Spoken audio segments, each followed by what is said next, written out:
I guess I should start by telling you who I am. My name is Riley. Most people know me as the easygoing one, the sister who never made waves, the daughter who always tried to do right by her parents. I wasn't the oldest, the golden child, or the youngest, the spoiled one. I was just Riley, the one who blended in. And maybe that's why what happened next felt like such a deliberate slap in the face. I sat there, across from my brother and sister, in Mr. Davison's ridiculously formal office, the one with the leather chairs that smelled like old money and regret. My parents, God rest their souls, had been gone for 6 months. 6 long months of navigating grief, sorting through a lifetime of memories, and trying to figure out what came next. We all knew there would be an inheritance meeting. My parents weren't billionaires, but they had done well. They owned properties, investments, things that represented security, futures. My siblings, Mark and Sarah, had been practically vibrating with anticipation for weeks. Mark, the oldest, always felt entitled to the lion's share, convinced his future business ventures needed a serious financial boost. Sarah, the youngest, had already picked out the fancy apartment she planned to buy in the city. And me? I just wanted things to be fair. To feel seen, I guess. To know my parents had thought of me, the steady one, the one who often put her own needs aside for the family. Mr. Davison, the family lawyer who looked like he'd been practicing law since the dinosaurs roamed, cleared his throat. The air in the room felt thick, heavy with unspoken expectations and thinly veiled greed. He started reading. Names, dates, legal jargon I barely understood. Then he got to the specifics. He announced the transfer of the lake house property, the one we spent every summer at as kids, to Mark. Mark barely managed to suppress a smirk. Then came the downtown apartment building, a significant asset assigned to Sarah.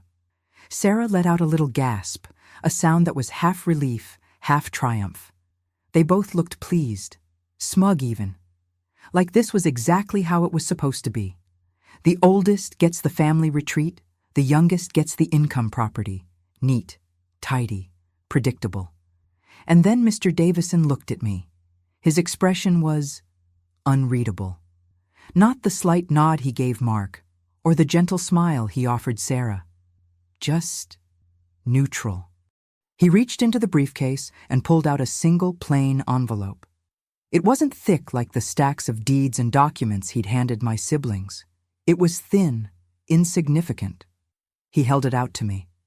"And for Riley," he said, his voice flat, devoid of the warmth he'd used for the others. "Your parents left this." My hand trembled slightly as I took it. It was just a standard business envelope, the kind you'd get junk mail in. No official seal, no fancy paper, nothing. I turned it over slowly. And that's when I saw the writing on the front. Scrawled in my mother's familiar handwriting, in black ink, were 2 words. Be grateful. My breath hitched. Be grateful? For this? While my siblings got keys to properties worth hundreds of thousands, if not millions, I got an envelope with a handwritten note telling me to be grateful? It felt like a cruel joke. A test I didn't know I was taking and was clearly failing. My eyes darted to Mark and Sarah. Mark was trying to look sympathetic, but there was a definite flicker of amusement in his eyes. Sarah just looked confused, then quickly averted her gaze, fiddling with the keys she'd just been given. They didn't understand, or maybe they did, and they just didn't care. Honestly, what would you have thought in that moment? Let me know below. My mind was reeling. Be grateful? Grateful for what? The envelope?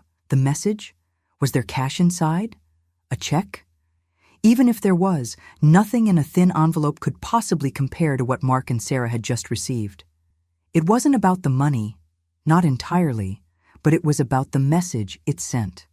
It felt like my parents, the people who were supposed to love me unconditionally, had valued me less.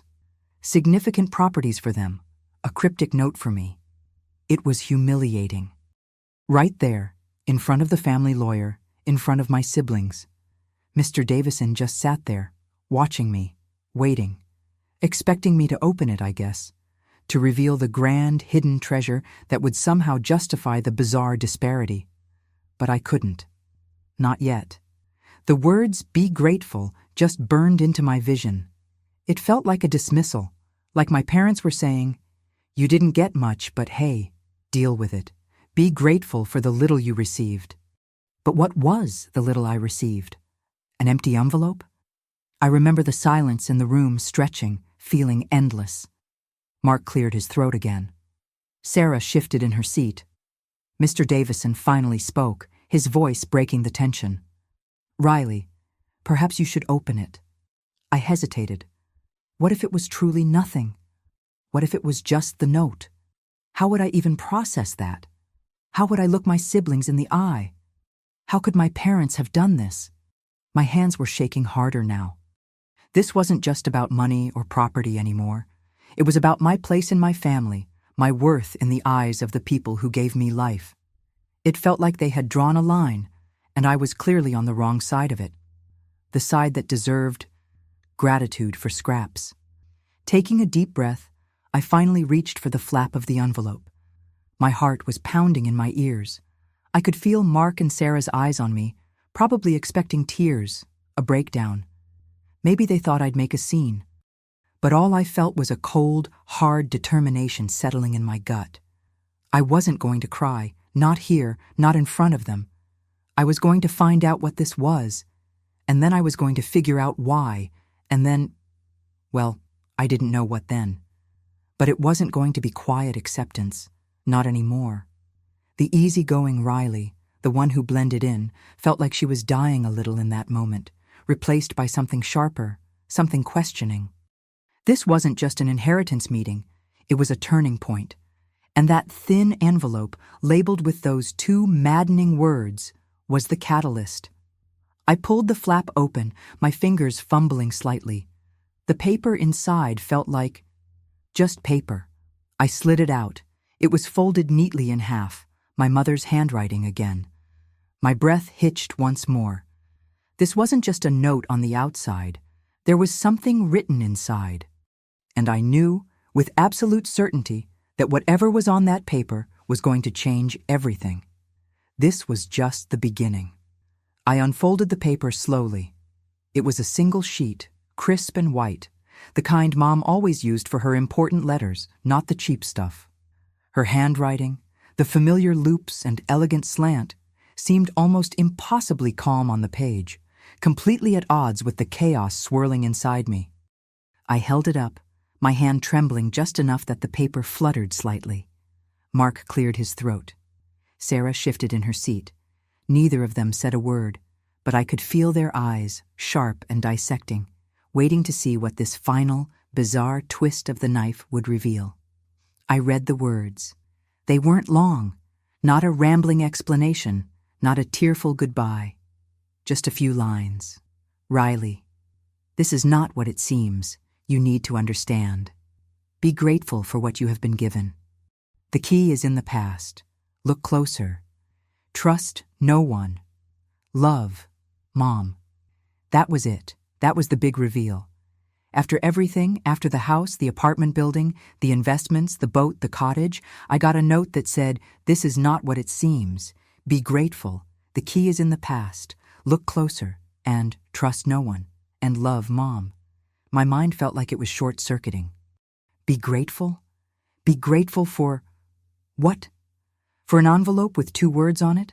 For a cryptic note that felt less like an explanation and more like a riddle designed specifically to torment me? What wasn't what it seemed? The inheritance? My entire life? What past was she talking about? Look closer at what? The note? The house? My family? And trust no one? That one hit me like a physical blow. Trust no one? My siblings? The lawyer? Even her? I lowered the paper, my eyes still fixed on the words, as if staring hard enough would make them rearrange themselves into something logical, something fair.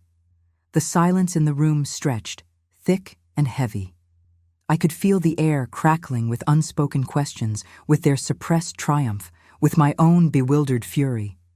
"Well?" Mark's voice finally cut through the quiet, sharp and impatient. What does it say? Did she leave you directions to buried treasure or something? He laughed, a short, humorless bark. Sarah giggled beside him. I looked up at them, my face feeling strangely numb. Their expressions were a mix of smugness and curiosity. They hadn't expected this either. Not really. They'd expected me to get nothing, maybe a small cash payout, certainly not this. This cryptic, unsettling message.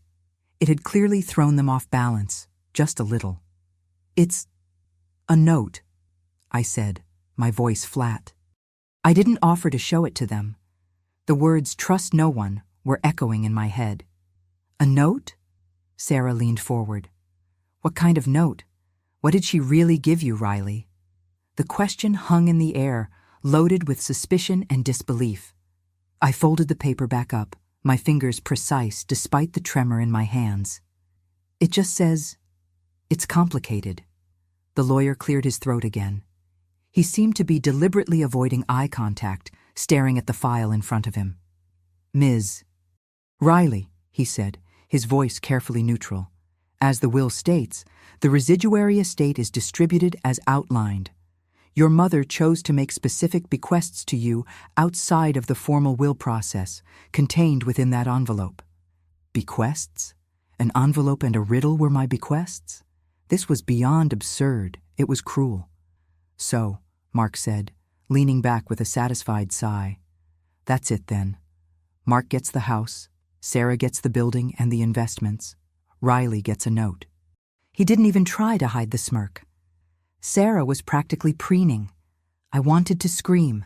I wanted to pick up the heavy glass paperweight on the desk and hurl it across the room. I wanted to grab them both by the collars and shake them until they understood that this wasn't just about money or property. It was about being fundamentally dismissed, about being given a puzzle instead of a place. But the note, trust no one. It was like Mom was warning me, even from beyond the grave. Warning me about them? About something else? I stood up slowly. My legs felt shaky, but I forced myself to stand tall. If that's all, I said, my voice steady despite the storm raging inside me. I think I'm done here. The lawyer looked up, surprised. Ms. Riley, there are papers to sign, acknowledgments. Send them to me, I interrupted. I'll look them over. I'm not signing anything right now. I clutched the envelope and the folded note in my hand like they were the most precious things in the world, or maybe the most dangerous. Mark and Sarah exchanged a look. Their smugness faltered slightly, replaced by a flicker of something else, annoyance perhaps, or maybe suspicion. My refusal to just accept it and leave was clearly not part of their script. Fine, Mark said, his tone hardening. Go. Don't let the door hit you on the way out. I didn't reply. I just turned and walked out of the office, leaving the lawyer, the comfortable chairs, the mahogany desk, and my siblings with their newly acquired properties behind me. The hallway felt vast and empty after the suffocating tension of the room. I didn't look back. Walking out onto the busy city street, the noise and the crowd seemed surreal. People were going about their lives, rushing to meetings, grabbing coffee, completely oblivious to the fact that my world had just been turned upside down by a 2-word label and a cryptic note. I felt exposed, raw, and utterly alone. Trust no one. The words were a cold knot in my stomach. Did that include Mom? Had she set me up? Was this some kind of twisted test? Or was she genuinely trying to help me, warn me, guide me? I walked for a long time, not really seeing where I was going.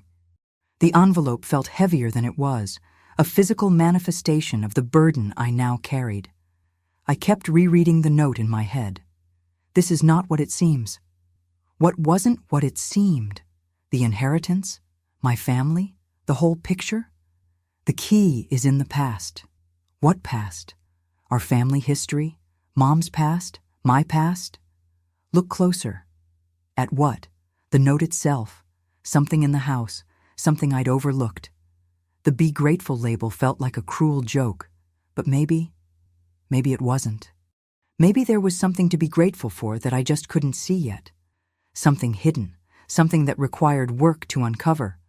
But what could possibly be worth losing everything else for? The trust no one part was the hardest to swallow.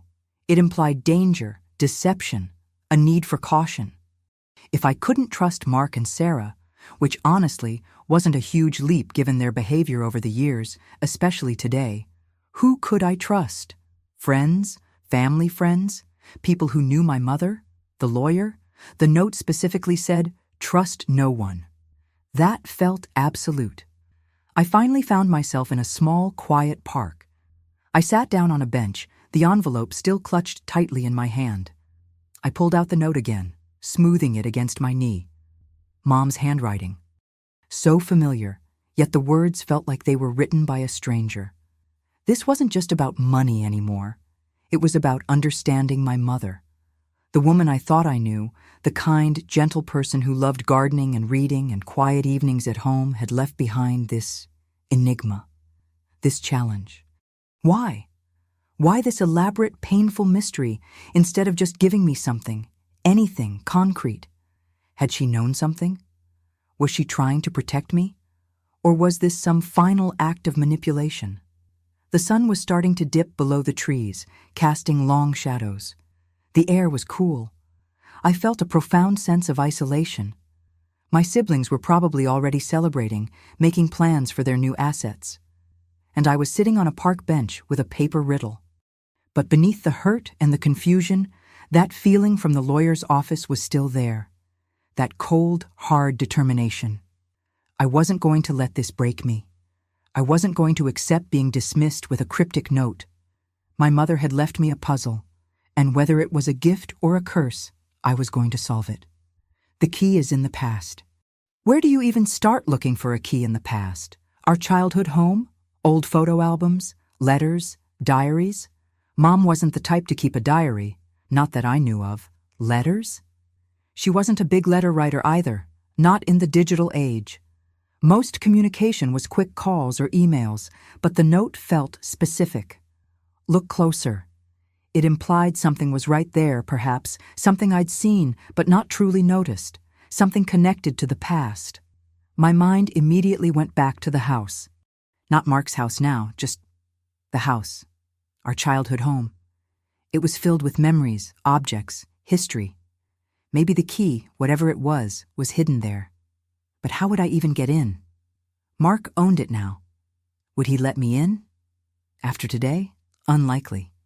And the note said, "Trust no one." That probably included asking my brother for access to the place where the key might be. No, I'd have to figure out another way. A way that didn't involve relying on my siblings. A way that followed Mom's strange, unsettling instructions. This was going to be harder than I thought. It wasn't just a matter of finding a hidden box or a secret compartment. It was about deciphering my mother's final message, understanding her motives, and navigating a path she had deliberately made obscure and solitary. The first step was figuring out where to look closer.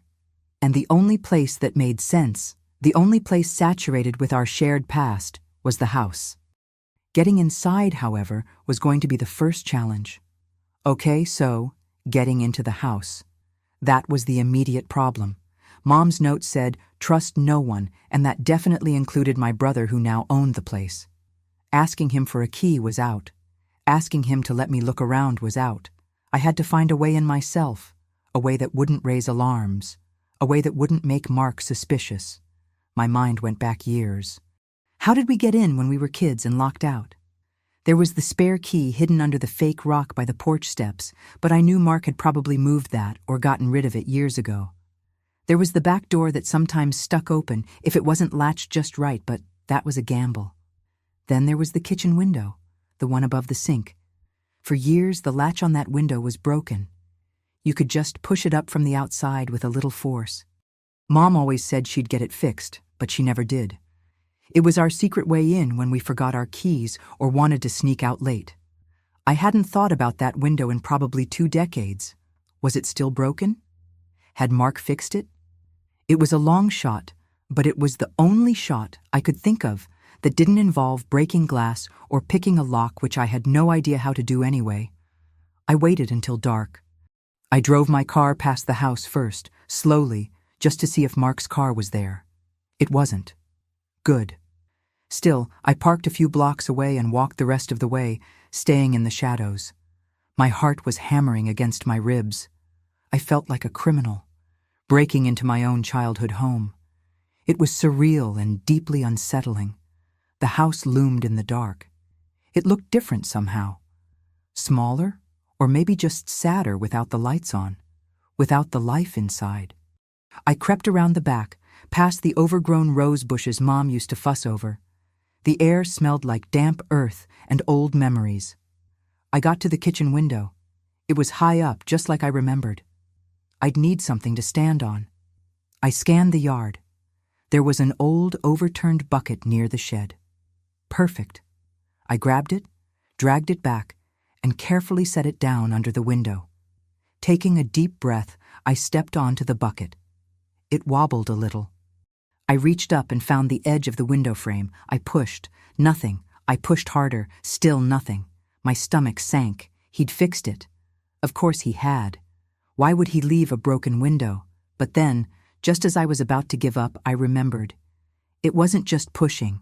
You had to push and jiggle it a little to the left. I tried again. Push, jiggle left. There was a faint click, and the window slid up, slowly, quietly. It was still broken, after all these years. A wave of relief, mixed with disbelief, washed over me. Getting through the window was awkward and undignified. I had to hoist myself up and over the sink, landing with a soft thud on the kitchen floor. I stood there for a moment in the dark, listening. Silence. Just the sound of my own breathing. The house felt empty, like a museum of a life that was over. I pulled out my phone and turned on the flashlight, keeping the beam low. The kitchen looked mostly the same, but cleaner, less cluttered than when Mom was here. It felt wrong to be here like this, sneaking around. But Mom's note. Trust no one. Right there. I had to do this. Where to look? The note said, right there. Seen, but not truly noticed. That could mean anything. It could be an object that was always in plain sight. It could be a location within the house that we overlooked. I decided to start in Mom's room.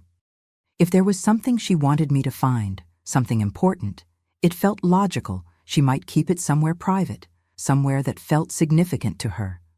Walking through the house in the dark, guided only by my phone's light, was eerie. The familiar furniture cast strange shadows. Every creak of the floorboards sounded deafening. I felt like I was walking through a ghost of my past. I reached her bedroom door. I paused, my hand on the doorknob. Taking another deep breath, I pushed it open. The room was neat, sterile almost. Mark must have cleaned it out or changed things. It didn't feel like her room anymore. I swept the flashlight beam around. The bed was made, a plain quilt on it. The dresser was clear except for a few framed photos, of us kids, of Dad. The nightstand had a lamp and a book. Nothing seemed out of the ordinary. Nothing jumped out as a hidden compartment or a secret message. Seen, but not truly noticed. What could that be? Was it an object? Or was it something about the room itself? I looked at the walls, the ceiling, the floor. Nothing unusual. I went over to the dresser. I opened the drawers. Clothes neatly folded. Nothing hidden underneath or in the corners. I checked the nightstand. The book was a novel I didn't recognize. No notes tucked inside. I looked inside the lamp base. Nothing. I was starting to feel a little desperate. Maybe I was wrong. Maybe the key wasn't here. But the note felt so specific about the past, about something I'd seen. I sat down on the edge of the bed. It felt firm, not like the soft mattress Mom used to have. My eyes scanned the room again, more slowly this time. What was always here? What was part of the background?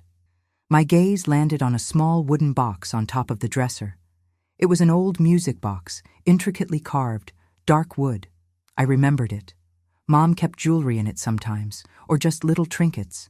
It played a tinkly, slightly melancholy tune when you opened it. It had been sitting on that dresser, or a dresser like it, for my entire life. Always there. Seen, definitely. But had I ever truly noticed it? I got up and walked over to the dresser. I picked up the music box. It was heavier than I expected. The carving was of birds and leaves. I ran my fingers over the worn wood. I opened the lid. A delicate, slightly off-key melody started to play.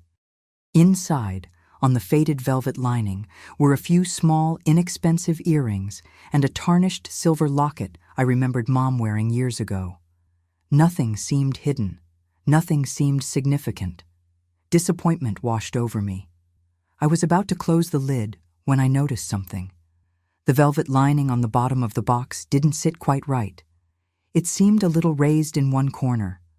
My heart started to beat faster again. I carefully poked at the corner. It felt loose. I managed to get a fingernail under it and gently lifted. Underneath the velvet lining, hidden in a shallow cavity carved into the wood, was a small folded piece of paper. My hands were shaking slightly as I picked it up. It was folded multiple times into a tiny square. It wasn't Mom's usual stationery. It looked like it had been torn from a notebook. I unfolded it carefully. The paper was old and slightly yellowed, and written on it, in Mom's familiar handwriting, were just a few lines. Not a message to me, not an explanation, just a series of numbers and letters. It looked like coordinates, and below that, a single word, a place name, a place I hadn't thought about in years, a place that didn't seem to fit with anything else I knew about my mother or our family history. I stared at the paper, completely bewildered. Coordinates? A random place name? What did this mean? How was this a key? How did this connect to anything?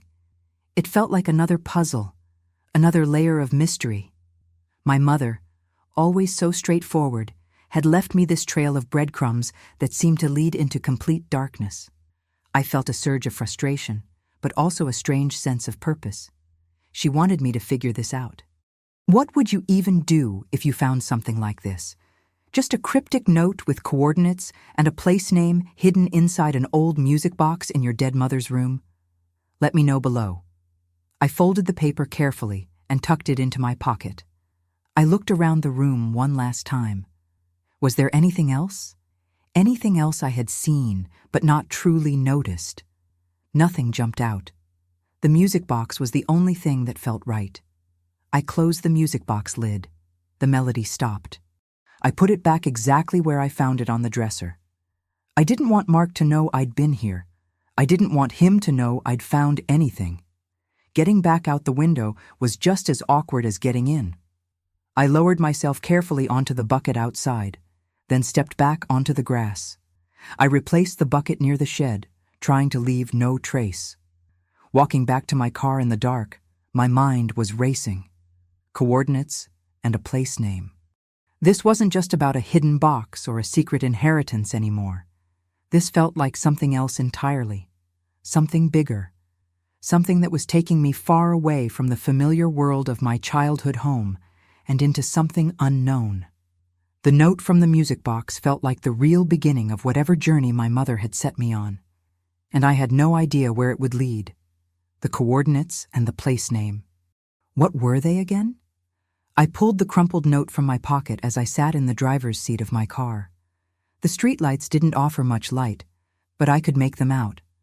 Latitude and longitude, written in my mother's familiar, slightly shaky hand, and below them, a single word: serenity.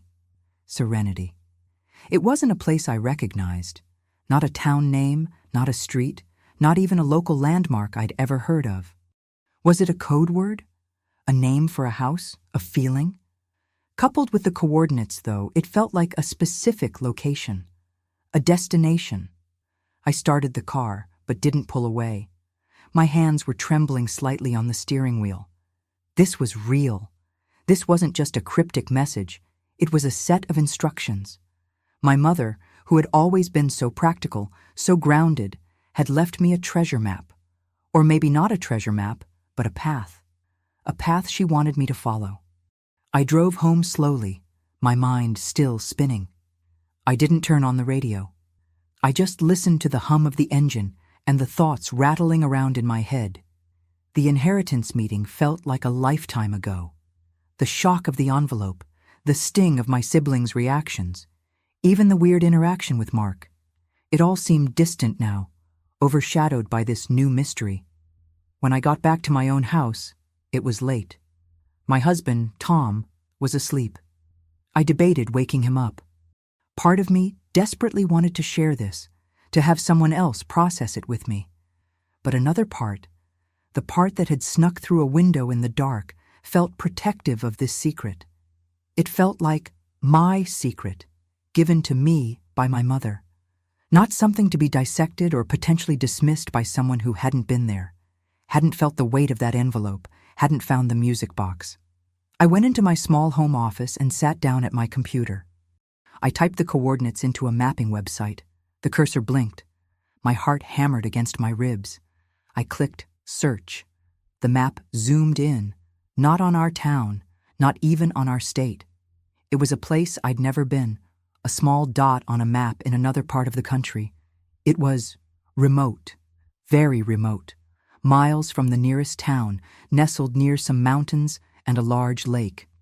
And there, near the dot, was a small, almost insignificant label. Serenity Lake. Serenity Lake. It wasn't a code word. It was a real place, a place tied to specific coordinates. My mother wanted me to go there. Why? Why would she send me across the country? What was at Serenity Lake that was so important? And why hide it like this? Why not just tell me? It didn't make any sense. Or maybe it made perfect sense in a way only my mother could orchestrate. She always had a flair for the dramatic, a hidden depth beneath her calm surface. I spent the next few days researching Serenity Lake. It wasn't a tourist hotspot. It was a quiet, almost secluded area. There were some cabins around the lake, mostly privately owned, used for seasonal getaways. No major hotels, no resorts. Just nature, water, and a handful of scattered properties. Could she have owned property there? It seemed impossible. My mother was a woman of routine. She rarely traveled far from home. The idea of her buying a cabin or land in a remote location across the country felt completely out of character. But then again, finding a hidden compartment in a music box and leaving cryptic notes also felt out of character. Maybe I didn't know her as well as I thought I did. The word serenity kept echoing in my mind. Was it just the name of the lake? Or did it have a deeper meaning? Was this place meant to bring me serenity? Was it a place she found serenity herself? I didn't tell Tom about the coordinates or Serenity Lake right away. I needed time to process it myself, to decide what I was going to do. The idea of traveling alone to a remote place I knew nothing about was daunting. It was also exhilarating.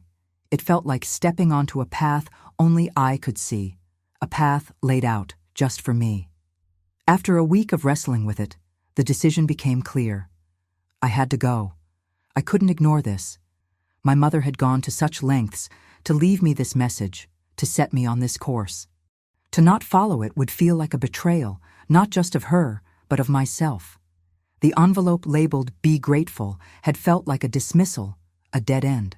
This felt like an opening, a beginning. I finally talked to Tom.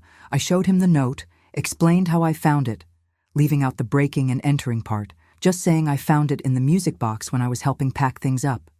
He was surprised, understandably. He looked at the coordinates, at the map I pulled up. He asked all the logical questions. Why there? What do you think is there? Is this safe? I didn't have good answers. I don't know, I kept saying, but I have to find out. It feels important. He looked at me, really looked at me, and I could see the concern in his eyes. But he also saw the determination. He knew me well enough to know that when I got an idea, especially one that felt this significant, I wouldn't let it go. Okay, he said finally. Okay, we'll figure it out. When do you want to go? I hadn't even thought about the logistics yet. Taking time off work, booking flights, finding a place to stay near a remote lake. It suddenly felt very real, very concrete. Soon, I said, as soon as I can. Planning the trip was a whirlwind. I took a week off work, telling them it was for a family matter.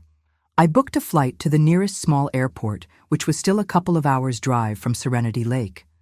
I found a small, rustic cabin rental listed online, one of the few available properties not listed as purely seasonal. It was basic, but it was close to the lake. I didn't tell my siblings. There was no way. They'd either think I was crazy, or worse, they'd get suspicious, and maybe even try to stop me or figure out what I was doing. This was my mother's message to me, and I needed to understand it on my own terms. Packing felt surreal. I wasn't packing for a vacation. I was packing for a quest. A journey into the unknown, guided by a note from my deceased mother. I packed practical clothes, hiking boots, a flashlight, a notebook, and the crumpled note itself, kept safe in a small plastic baggie. The day I left was gray and overcast, matching the mix of apprehension and anticipation swirling inside me. Saying goodbye to Tom felt heavy. Even though he supported me, I knew he was worried. I was worried too. What if there was nothing there? What if it was a wild goose chase? What if I was completely misinterpreting everything? But the feeling that I had to go was stronger than the doubt. It pulled me forward like a magnetic force. This was more than just a potential inheritance. It felt like a missing piece of my mother, a part of her story she wanted me to discover, and I was ready to find it. The plane ticket felt like a key, unlocking the next stage of whatever elaborate plan she had set in motion. I was leaving behind the familiar, the predictable, and heading towards Serenity Lake, towards whatever secrets it held. The flight was long, and the drive from the small regional airport to Serenity Lake felt even longer. Every mile took me further from everything I knew, deeper into a landscape that felt both alien and strangely familiar. Maybe because I'd seen it in my mother's photos. Maybe because it was just the kind of quiet, majestic place that felt like it held secrets. Serenity Lake itself was breathtaking. Nestled between mountains, the water was so clear it looked like glass, reflecting the sky and the trees like a perfect mirror. It was exactly how Mom had described it, even more beautiful. I checked into the small lodge she'd mentioned in her note, the one with the creaky porch swing and the smell of pine and wood smoke. It felt like stepping back in time. The air was crisp, clean, and quiet, the kind of quiet where you can hear the wind rustling through the leaves and the distant call of a bird. For the first day, I just walked. I walked along the lake shore. I walked through the woods, trying to feel what Mom felt here. I looked for any sign, any place that might resonate with the vague instructions in the note. Find the place where the water meets the sky, it said. Cryptic, right? The water meets the sky everywhere you look at a lake. But I kept walking, kept looking.